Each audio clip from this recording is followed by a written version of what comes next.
Welcome to the Peopling Podcast, where we hang out with brilliant human beings who teach us how to be better, well, humans, and decode what makes us tick and click. Inspired by the book Peopling, available on Amazon. Let's get this episode started. Hi, friends. Welcome to the Peopling Podcast. It is such an honor to have you here with us for this week's session. So excited to be able to introduce you to somebody who's going to just pour so much from her amazing experience, wisdom, expertise. I'm really excited to introduce you to my friend, Angie Mabe. And besides learning and growing through the teen years with her own 3 children, Angie Mabe has 20 years of experience working with teens specifically. Her favorite age group is middle school. Think about that for just a moment. Talk about complicated and scary and messy, and she leans in. It's just so amazing. And throughout these decades, she has been trained in 7 out of 10 levels of sand tray therapy. And that's an expressive way through play for kids and teens to process their feelings. She has also been trained as a parent coordinator and a family mediator, helping families and their children heal and become healthy after a divorce. Angie has a passion for healing and growing strong families, and strong marriages create strong families create strong communities. So Angie, thank you so very much for being part of our Peopling community today.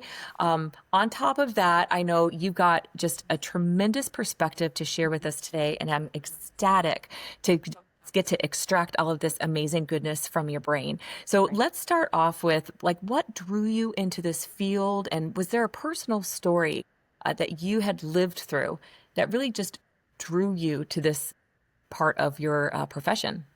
Absolutely. I mean, it starts back for me in 5th grade. So in 5th grade at our school, we had a buddy program, and I was buddied up as a 5th grader with a 1st grader whose name was Bernadette. And at the time, I thought I wanted to be a school teacher. So I'd get Bernadette and we'd play school and we'd do all of her homework. And I could tell one day she was just really bored and just looked dejected. And I was just like, finally, I remember putting my pencil down and looking at her and going, "What would you like to do?"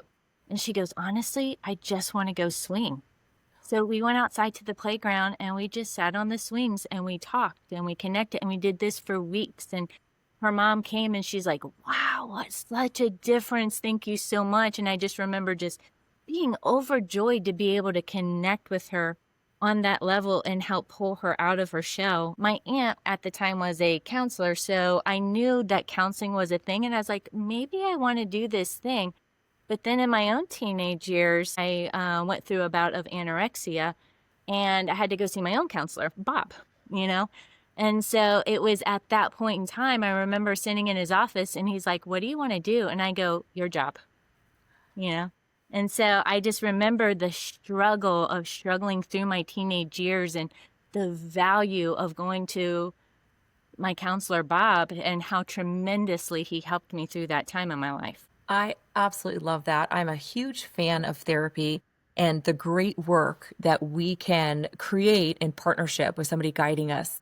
Right. And I love that you were drawn to this at such a young age. You knew that this is what you were going to do, but you got to live it. You got to experience it. Right. I think that's something very, very special. So how does your area of knowledge show up in how we relate to one another? And I'm really going to ask you to push this into that corner specific with teens. Right. I realize your counseling is a wide array of expertise, but you have this specialty education with teens.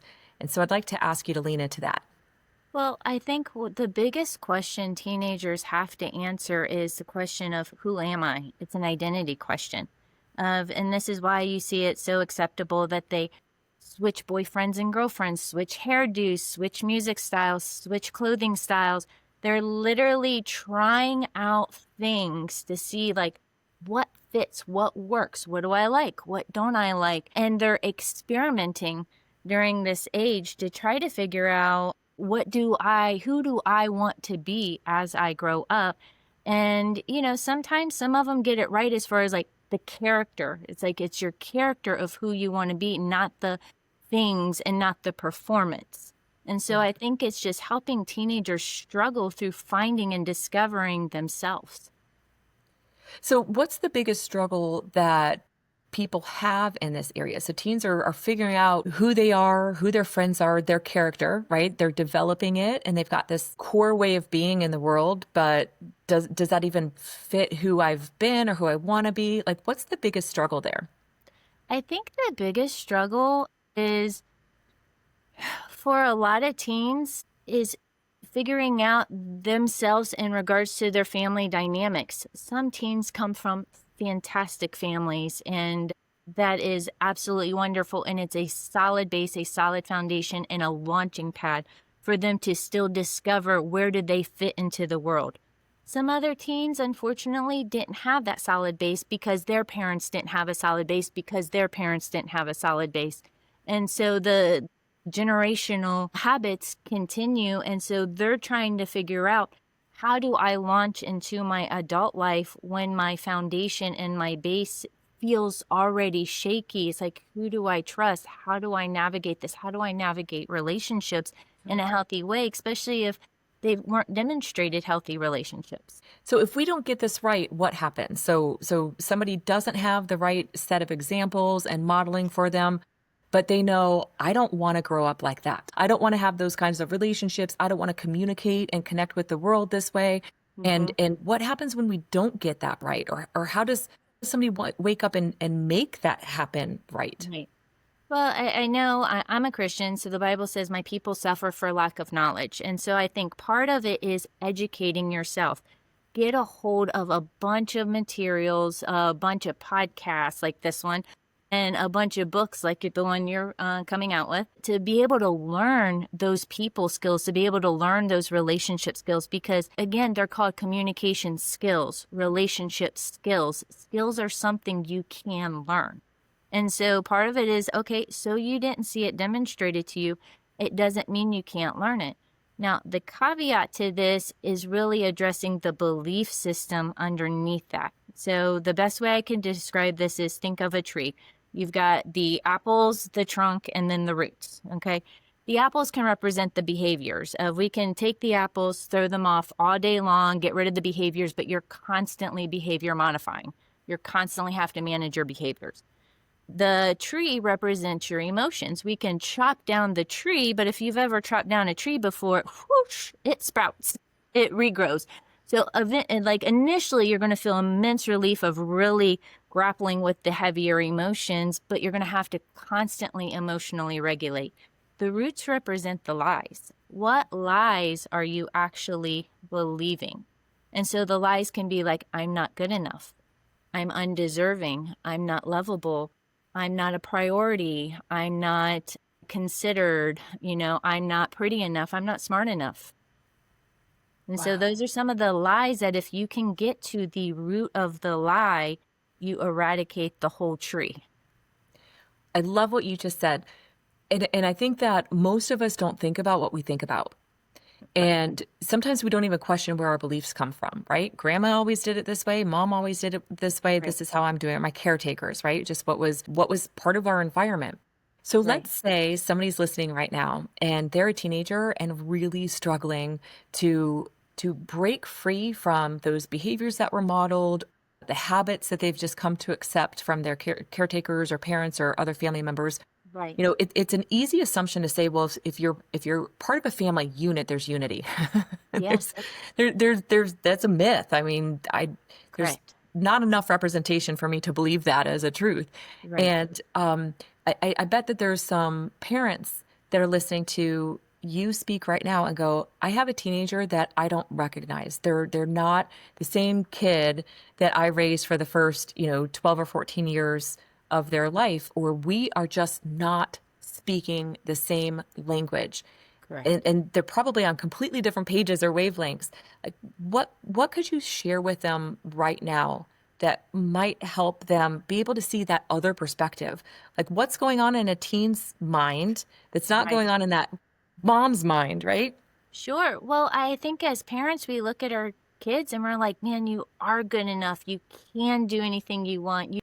You are pretty enough. You are smart enough, and not realizing how much they actually struggle with those internal belief systems that, especially if you're a well-intending parent. And when I when I say a well-intending parent, I don't think any one parent wakes up on any given day and goes, how can I ruin my kid's life today?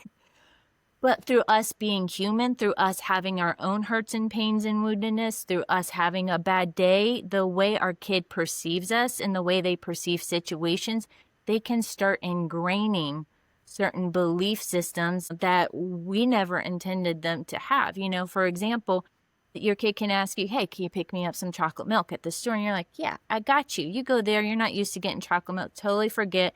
And you get home, you're like, I am so sorry. I'll make a special trip tomorrow to go get it. And you do. And you go the next day, get them their chocolate milk, bring it home. And you're sitting here thinking, I'm a fantastic parent. Look at how much I love you. I made a special trip and just got one item. You have no idea what a pain in the butt that is, you know? But to the kid, they're like, well, if you loved me, you would have done it yesterday.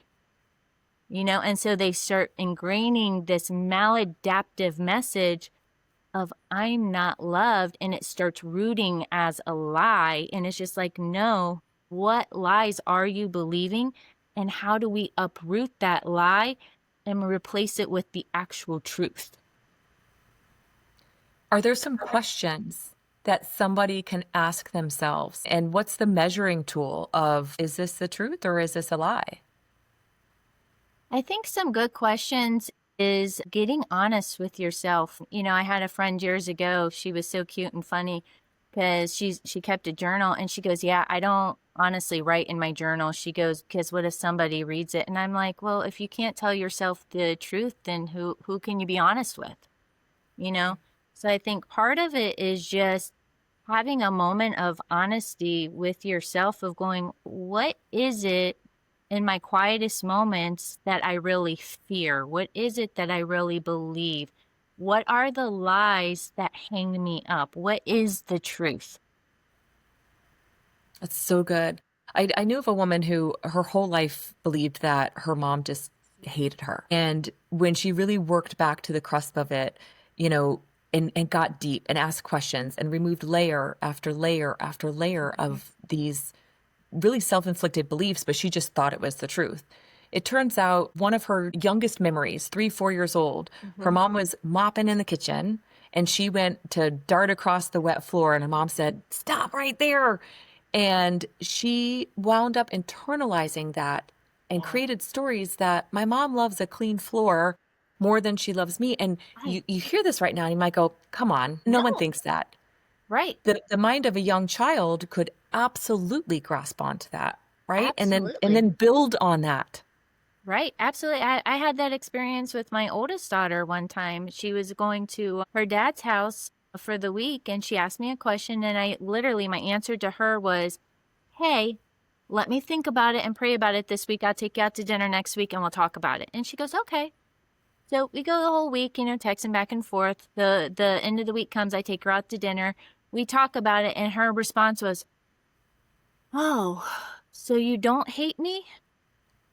And I literally, my jaw dropped, and I'm like, how did you get that from me asking to think about it?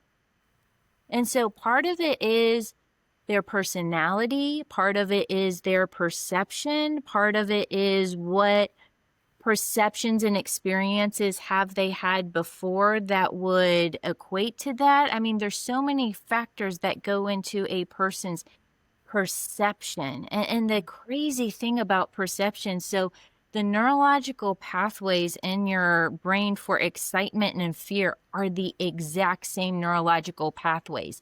The only way your body can tell the difference between the two of them is the message you put behind each one. So, for instance, if you were to take me up and tell me we are parachuting and jumping out of an airplane, fear would be my only feeling. For my oldest daughter, it would be sheer excitement. You know, same experiences, same pathways, two different perceptions. That is so good. So being a mom of 3 teenagers blows my mind. And also specializing in working with teens. You started to talk about the neuroscience behind it. We tend to forget, or maybe some people have never learned, that the brain hasn't fully grown up yet. Right. And so enter in the peer pressure that teenagers experience, the sizing up, right? Mhm. And comparison, the Right. expectations that we have of ourselves or our friends, usually unspoken, Yeah. and those get in the way. And then not having a fully formulated brain inside of this skull of ours. It's this big old goopy mess. So Yes. what do parents need to know besides have some grace Yes. A lot in of grace. working to actually communicate and connect with their Mhm. teens? So let's talk about the brain development first. So brains are not fully developed in females till 25 and in males till about 28 and whatnot. Yes. And that's the frontal lobe part. So your frontal lobe part is in charge of all of your logical thinking, executive functioning, and helping you to stay focused on a task. Hence why squirrel, happens. So your thalamus, which is your emotional center of the brain, blows up first to an adult sized thalamus and whatnot. And basically you've got this adult sized thalamus, and part of the amygdala is like fully blown into an adult sized brain regulated by a childlike frontal lobe. So there is no logical input to tell that part of their brain to calm down, which is why you see such big, huge emotions over where you're looking at it going, why are you freaking out over that? Like, this doesn't even make logical sense, you know? But it's because the way their brain is developing, their emotions are big, their emotions are huge. And so part of what you have to do, if you think of this part as your frontal lobe and this is your thalamus and your amygdala, which is your emotional processing centers, when these two guys are connected, you've got a pretty calm person, okay? And so your frontal lobe sitting there regulating your thalamus. So if you're walking along and see a stick that looks like a snake, your thalamus can go like, oh my gosh, it's a snake. And your frontal lobe should go, calm down, it's just a stick, okay? But when they're disconnected, you're going to still be freaking out as if that thing were an actual, but what if it was a snake? What would I have done? It would have bitten me. And it's just like, you're not even logical. Well, they flipped their lid. They have absolutely flipped their lid. And Literally. so the only thing the thalamus hears at that point in time is nothing but emotions. And so in the moment, you just have to emotionally connect with them and validate them. Validating a person does not mean you agree with how they got there. It just means in the moment, hey, I could see that you are really scared over the possibility of that being a snake. And that would have been very scary had that been real. And I can see that you are very fearful right now. Here, let me love you. How can I help you in this moment? Let them calm down first. And then when they get reconnected, then we can have a logical conversation with them. Hey, can we talk about how to handle that different next time? But if you're going to sit there and go, hey, can we talk about how to handle that different next time?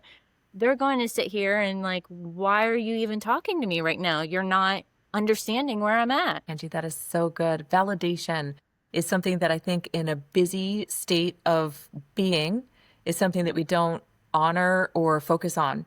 And so just pausing, putting the attention on them for just a moment, saying, I see you just Right. as you are. I see how you saw that. I see why you reacted, as opposed to what I think is probably our natural go-to behavior is not that, Right.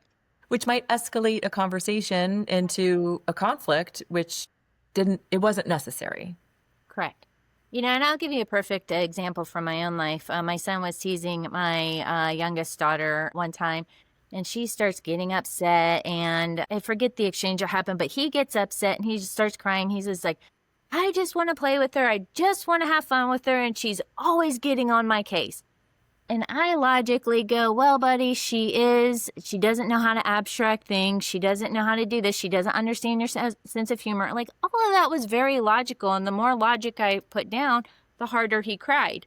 And in the back of my head, I'm like, hey, you're doing that thing you tell your clients not to do. And so I switched. I said, it must be really frustrating and difficult to try to play with your sister and to feel rejected. And I kid you not, this kid looked at me and he goes, exactly. And he calmed right down and he gave me a hug. And I said, I love the fact that you love and you want to connect with her. Keep trying. That is such a beautiful portrayal of like, we truly just want to be seen and heard. Yeah. And when those hormones are going a million miles a minute and Yes. the brain doesn't process information the same way. So good. Thank you for sharing that story. I appreciate Yeah. you using that example. It was beautiful.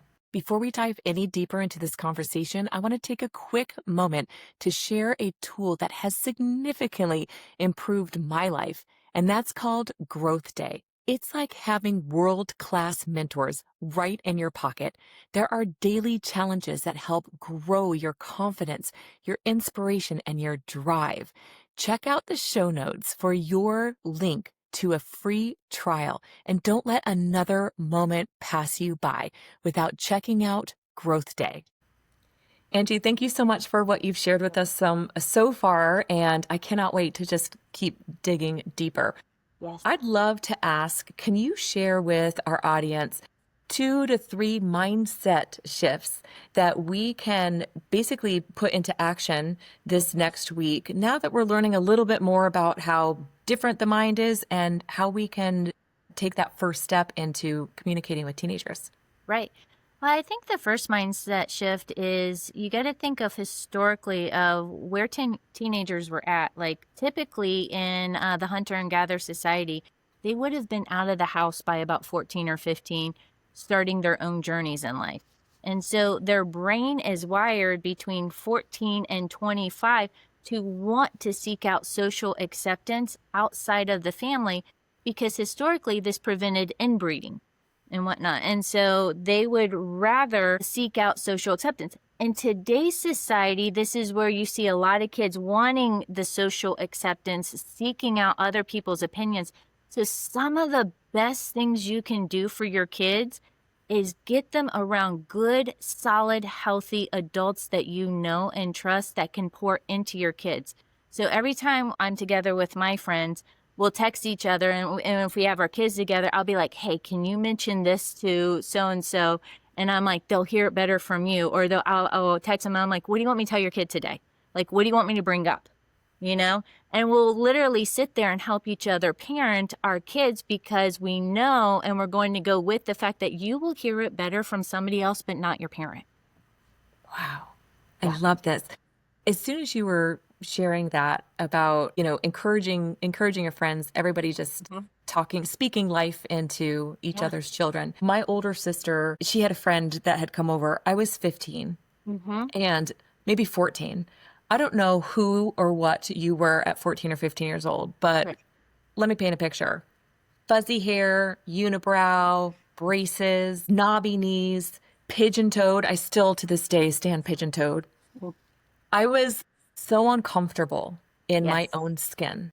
Yes. I did not love or like who I saw in the mirror. Right. And every time I messed up or every time I compared myself to somebody else, I looked in the mirror and I said, and this is why. Yeah. And I had no self-belief. I didn't have anything Right. modeled for me that nobody noticed that that's what I was experiencing because I didn't share that with anybody. Yeah. One of my sister's friends came over and looked at me and just stopped and said, "You are so beautiful." Wow. And I tear up right now thinking about it because she saw past the awkwardness of 14 or 15 years old. Yeah. And she saw the smiling soul underneath it all Right. that just has to get through this part of her life. Well, And we'll and I- figure it out, but we need that encouragement because Correct. I know who I was at that point in my life. I wasn't running to the adults in my life saying, I need you to speak life into me. I need you to encourage me right now. I need to feel good about who I am in my own skin Right. so I can love myself, so I can love others. I Correct. wasn't able to formalize those words or those thoughts. And if I could have, kind of like your gal talking about, I won't write in my journal because if somebody else saw those thoughts, right? It brings me back to knowing how uncomfortable. And if we can pause now and acknowledge that these kids might look like they got it all together and they're doing the things they need to do, but they also need that encouragement. They need to hear just like what you did. So I think that's beautiful. It's a beautiful action step is anybody that's in your life, your partners, your family, your friends, if you've got teenagers in your world, ask them to encourage, spotlight something that they see that's beautiful and wonderful and unique and special, and make sure that they know it's a gift and it's unique to them, huh? Well, and I think you bring up an interesting point about a teenager's body. Just a few years prior, they had a little kid's body in their mind, and all the pictures you have displayed on the walls show that. And so there is a learning to grow into their changing bodies. And so part of that is asking the questions, especially with girls, how are you dealing with your changing body? Because a couple years ago, none of the boys were interested in them. None of the boys teased them. None of the boys made comments about their bodies, but now all of a sudden they are. And it's just like, that can feel really weird. Like, why is this a thing? You know? And so it's acknowledging that this can be a thing because you're not used to it's a different body than what you literally had a couple years ago. And by the time you turn 18 and by the time you turn 24, it'll still be a changing body. And for women, even after you're pregnant, it'll still be a different body, you know? That's incredible. So just pausing to know that people are dealing with their own struggles and probably don't have the words to say it. They might have the courage. Some, I would imagine most teenagers would have more fear than courage about speaking about something like that. Is there anything that you could speak to? Well, they do have a lot of fears, and that's the beauty about being in counseling with them and walking them through this process is they start feeling like you're that trusted adult they can finally sit and be real with and talk and struggle through some things with that they feel like, oh, if I tell my mom this or if I tell my dad this, will I get in trouble? And so sometimes it's giving your kids permission. Hey, you could tell me anything you want and I will not get on your case. Let's just talk about the hard things, And then there's some things I tell my son, I'm like, I don't want to know till you're 25, so don't tell me. Fair, very fair. Are you seeing either through data, research, or just your personal experience in your field, do you see a trend that teens are dealing with right now or something that's especially heavy that maybe we need to expose right now so we just have an understanding or just a little knowledge on it? I think there's a lot of trends. Obviously the biggest one that I've seen come in the last 5 years, I've been doing this for 20 years and I have not seen as many transgender issues, except for in the last maybe 3 to 4 years than I have in the 17 years prior to that. And so there is definitely a switch in the transgender numbers have actually taken the place of some of the eating disorders as far as body dysmorphia goes. It hasn't necessarily replaced it, like it's matching it, or is that the new focus and well, that's eating more disorders? like that's more of the new focus from some of the stuff that I'm reading is eating disorders obviously still exist, but the numbers of you're seeing it's like the new body dysmorphia of the new instead of worrying about being skinny, it's worrying about which gender am I, who am I, what sex am I. And that messaging is coming mostly from social media and schools? I would definitely say it's social media. And this is the biggest thing that I've also seen is access to technology. When we were in school, we didn't, the most popular person was the person we compared ourselves to. Like we didn't know anything different. Maybe we would get a teen magazine and notice a movie star, but that was about it. Like we didn't have access to the entire world. Mm-hmm. And that is problematic because historically, again, we come from a hunter and gatherer mindset. Our brains are still stuck in lizard mode some days, and they only worried about their community. And now kids have the whole world to worry about and what's going on across the world. And it's just like, man, that is way too much stress, way too much pressure. And it's just like, let's calm down and just refocus. Like, how can you fix the world when you can't even fix yourself? Yeah. And so it's like, let's take a step back. Let's get a good sense of who you are. Let's get a good sense of where you want to be. Let's get a good sense of your character. Because I tell kids, regardless of how you dress, regardless of who you like or don't like, you're still going to have to be a person of character and a person of ethics and a person of morals. That will carry you throughout your entire lifetime. The other stuff can shift and change if you choose to let it. But like you being a kind and genuine person, those are solid principles to live on. Love that. Thank you for saying that. We've also got to remember the snapshots that we see on social media is just that. It's somebody's edited, curated version of a snapshot in time they want to share with you. And I don't care how rich or how talented or how famous you are, there's still mess in your life. They're maybe not Absolutely. sharing it, but everybody's going through stuff.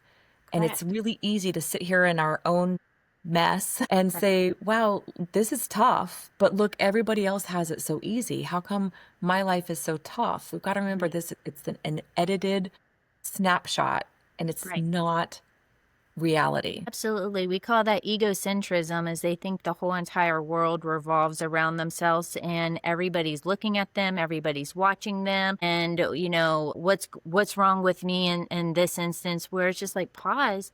No, no, they're not. Like, the popular girl over there, I could promise you, has just the exact same problems as you do. She's just up on a platform. People put her on a pedestal. The popular guy over there struggles the same way, struggles with the same stuff.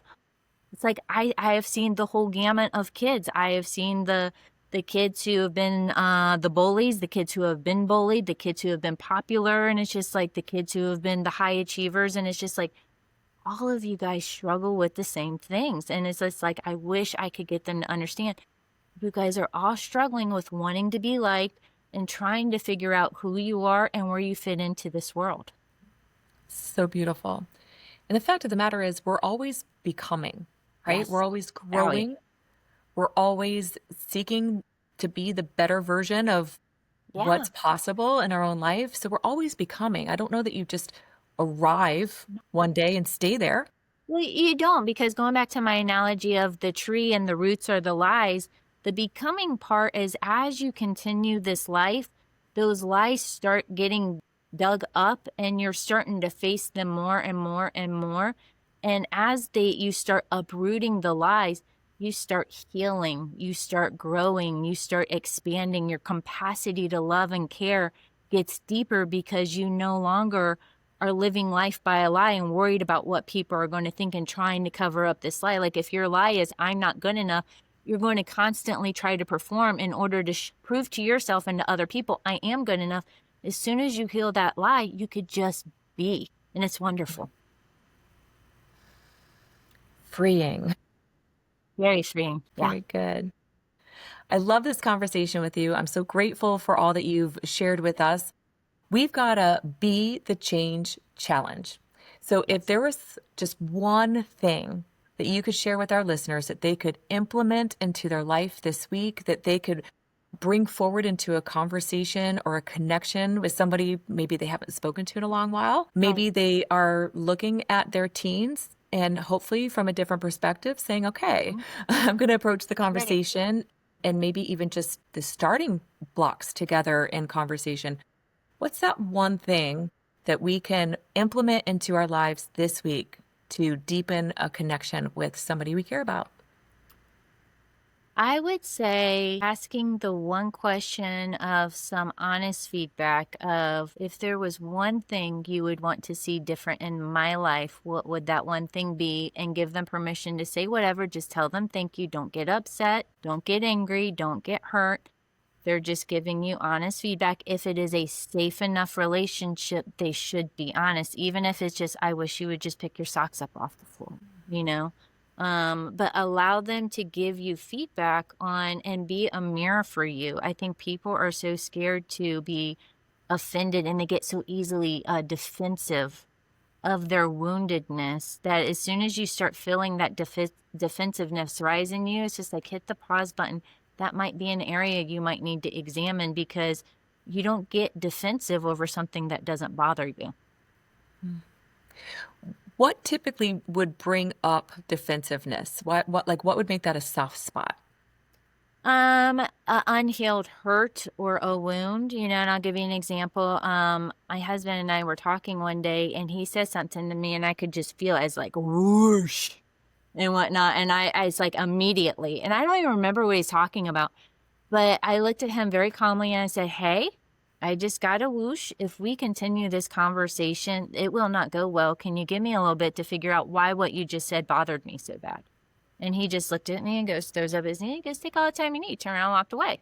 And so it took me a couple hours of wrestling with myself and wrestling with God of going, why did what he say bother me? And once it came down to, it made me feel disrespected. And then immediately I connected it back to like a childhood memory. And I was able to go to him and go, hey, this is why it bothered me so bad. And I go, I actually need to work on that, you know?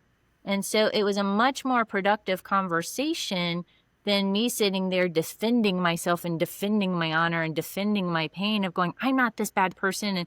And this is what I really want. I want your respect, you know, instead of fighting for it, I had to pause and go, no, this is something like I normally don't feel this strongly about things. So why am I feeling so strong and like you just gut punched me right now? I love that. I have come across that feeling a number of times. I've never called it a whoosh. I'm going to from here on out. So thank you. Yes, you're welcome. And how different might our relationships be if, as soon as you start feeling that rise, if we said, you know what, this is doing something to me. It's probably not you.